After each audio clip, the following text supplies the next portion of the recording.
Әйел денсаулық үшін пайдалы топ 3 өнім. Пайдалы ақпаратты тыңдамас бұрын басқалармен бөлісіп қоюды ұмытпаңыз.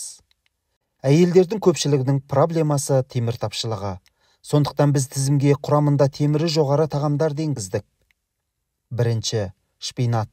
Тері денсаулығын қолдайды. Шпинат коллаген өндіру үшін қажет С дәруменіне бай. Коллаген бұл теріні берік және серпімді ұстауға көмектесетін ақуыз.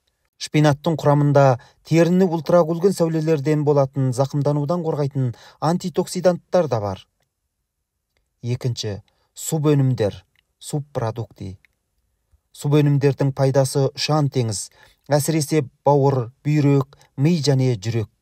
Барлығында темір көп.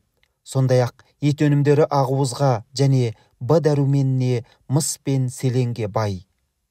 Бауыр әсіресе А дәруменіне бай. Оның үстіне органикалық ет ми мен бауыр денсаулығы үшін маңызды қоректік зат холлиннің ең жақсы көздерінің бірі болып табылады.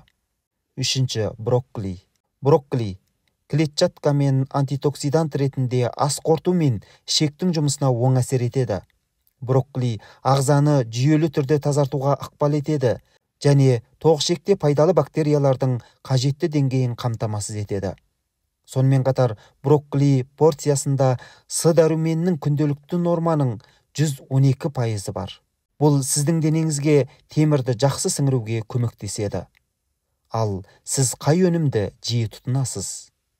Эндокринолог Гүлжан Аманбайдың Instagram парақшасынан.